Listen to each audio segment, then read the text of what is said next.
When a woman betrays you, her first weapon is not silence, it's language. Words become her shield, her disguise, and her defense. Long before you find the truth, she starts building walls of sentences designed to protect her secret and control your perception. Betrayal rarely begins with distance. It begins with carefully chosen words that sound harmless, but carry layers of fear, guilt, and manipulation.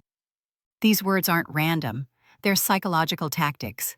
They buy her time, shift suspicion, and test how much you already know.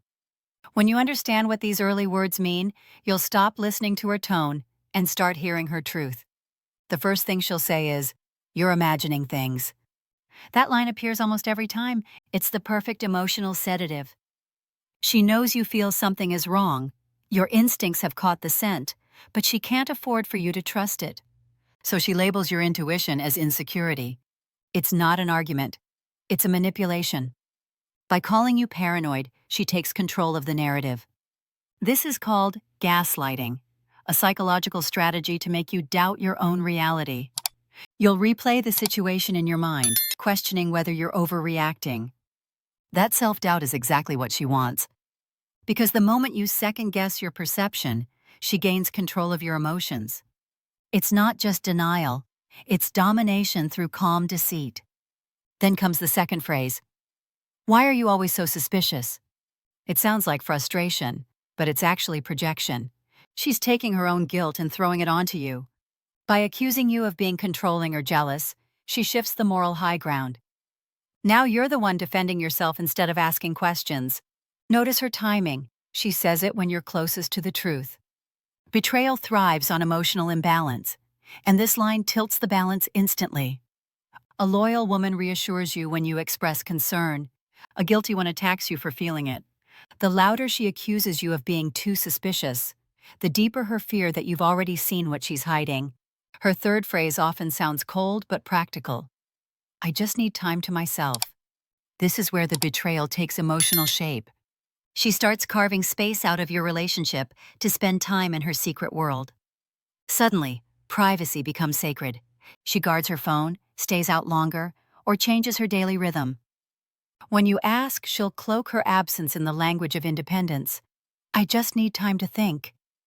But her time isn't about self-reflection. It's about freedom from accountability. This phrase lets her explore her double life without guilt. She reframes betrayal as self-care. It's psychological camouflage, soft words hiding sharp intentions.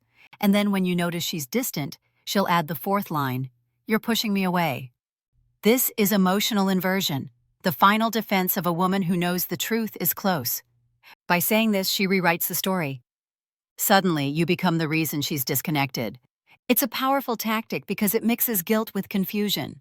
You start wondering whether your questions really are pushing her away, whether you're the problem, whether you should have stayed quiet.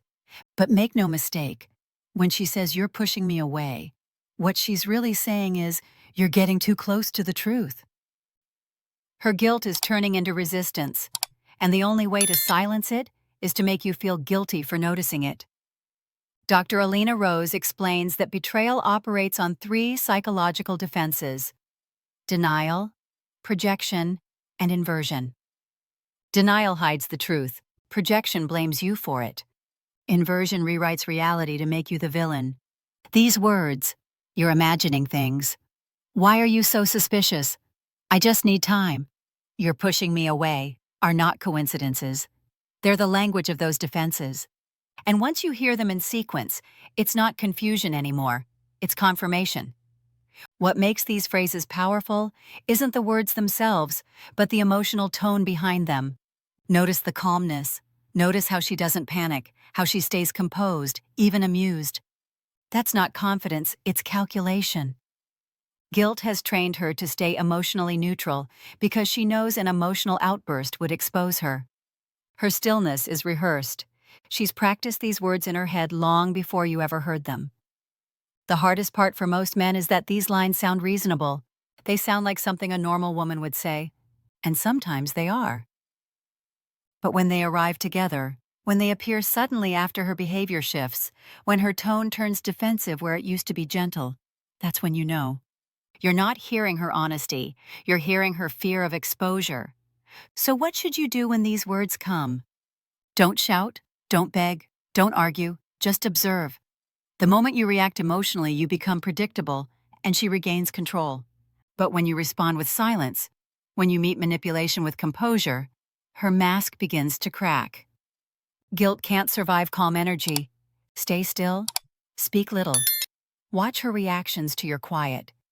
A guilty woman fears silence because it leaves her alone with her conscience. Dr. Alina Rose teaches that when a woman betrays you, her words become a map, one that leads directly to her truth if you stop interrupting it. Each sentence she uses is a checkpoint in her own denial. Don't rush to expose her. Let her speak. Let her contradictions pile up. The truth doesn't need to be forced. It only needs time to unravel itself. Eventually, her rehearsed calm will start to crumble. She'll stumble over details, contradict herself, or become overly emotional at the wrong moments. That's when you'll know the mask is slipping. But even then, stay composed. Don't chase confession. You're not seeking her words, you're watching her behavior. The truth always shows through energy before it reaches speech. And remember this, the first words after betrayal are never spontaneous, they're calculated. But once you learn to hear what hides beneath them, you'll never be blinded again. Because lies have rhythm, and once you recognize that rhythm, no tone, no tears, and no performance can ever fool you again.